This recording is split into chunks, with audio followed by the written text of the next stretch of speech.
vous expliquer les fondements théoriques du communisme selon Karl Marx et explorer l'histoire des principaux pays communistes en mettant en lumière leurs dérives autoritaires et les tragédies humaines qui en ont découlé.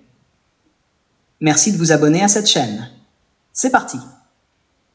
Les préceptes du communisme, les idées de Karl Marx.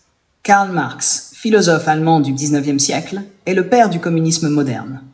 Ses idées, développées principalement dans le Manifeste du Parti communiste, 1848, et le Capital, 1867, reposent sur quelques principes clés. La lutte des classes, où Marx soutient que l'histoire humaine est l'histoire de la lutte des classes, entre les oppresseurs, bourgeoisie, et les opprimés, prolétariat.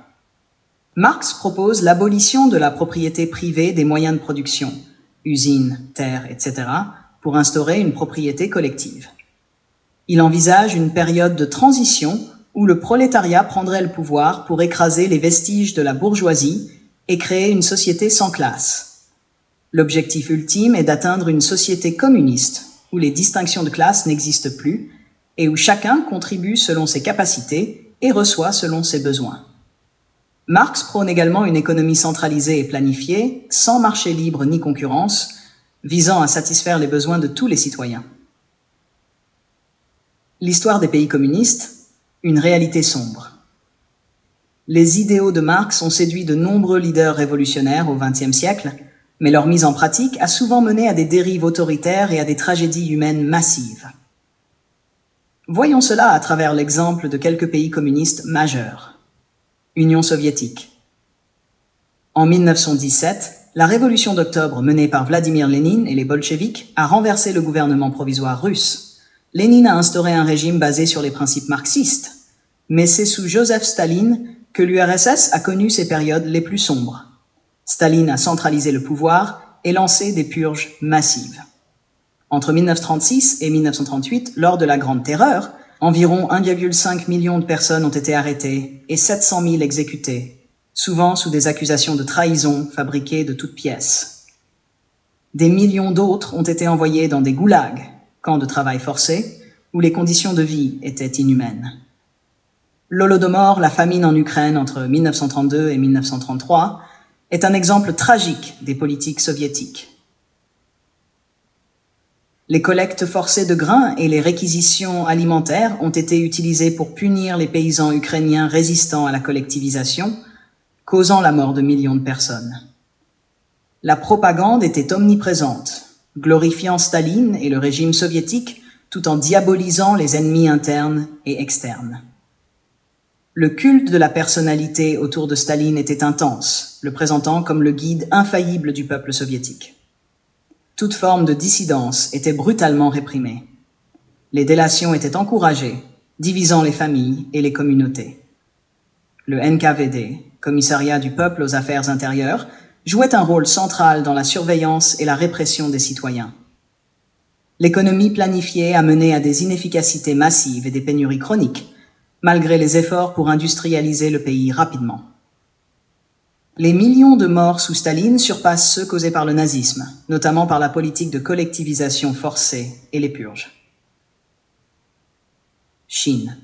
En 1949, Mao Zedong a instauré le régime communiste en Chine après une guerre civile. Les premières années ont été marquées par des réformes radicales visant à transformer la société et l'économie chinoise. Entre 1958 et 1962, Mao a lancé une campagne d'industrialisation rapide et de collectivisation agricole appelée le « Grand bond en avant ».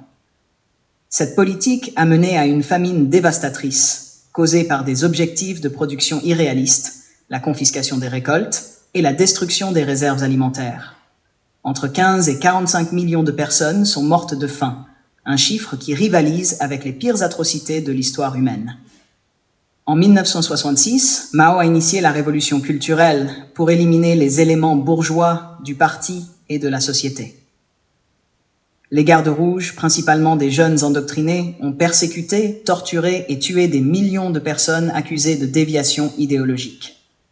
Les intellectuels, les anciens cadres du parti et même des citoyens ordinaires ont été ciblés et de nombreuses œuvres culturelles et religieuses ont été détruites. Le culte de Mao a atteint des sommets avec une adulation obligatoire de sa personne et de ses écrits. La petite livre rouge de Mao était omniprésente, et toute critique du leader était passible de sévères répressions. La propagande était utilisée pour maintenir le contrôle idéologique et politique. Les médias étaient strictement contrôlés, et l'État manipulait l'information pour présenter une image idéalisée du régime. Comme en URS, la dissidence était réprimée avec une brutalité extrême. Les camps de rééducation et les exécutions publiques étaient courants pour ceux qui osaient s'opposer au régime. Le massacre de la place Tiananmen en 1989 est un autre exemple de la répression brutale. Des milliers de manifestants pro-démocratie ont été tués lorsque le gouvernement a envoyé l'armée pour écraser les protestations, montrant que même après la mort de Mao, le régime restait intolérant à toute forme de contestation. Corée du Nord. Fondée par Kim Il-sung en 1948, la Corée du Nord est l'un des régimes les plus répressifs au monde. Le pays est marqué par un culte de la personnalité extrême autour des dirigeants Kim Il-sung, Kim Jong-il et Kim Jong-un. Le culte du chef est omniprésent, avec des statues géantes, des portraits et des chansons à la gloire des dirigeants. La gestion économique désastreuse a conduit à une famine massive dans les années 1990, causant la mort de centaines de milliers, voire de millions de personnes. La propagande est omniprésente et sert à maintenir un contrôle strict sur la population. Les médias sont totalement contrôlés par l'État et diffusent un flux constant de messages glorifiant le régime et diabolisant les ennemis extérieurs, principalement les États-Unis et la Corée du Sud. Les libertés individuelles sont quasiment inexistantes et toute opposition est impitoyablement réprimée. Les camps de travail, où des dizaines de milliers de prisonniers politiques sont détenus, témoignent de la brutalité du régime. Les exécutions publiques et les tortures sont des pratiques courantes pour punir et dissuader toute forme de dissidence. La surveillance est omniprésente, avec des réseaux de délation qui divisent la société et renforcent le contrôle du régime. Conclusion. L'incompatibilité de l'être humain avec le communisme.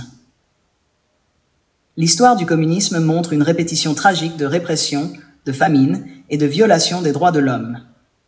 Bien que les idées de Marx puissent paraître séduisantes en théorie, leur mise en pratique a systématiquement conduit à des régimes autoritaires et à des catastrophes humanitaires.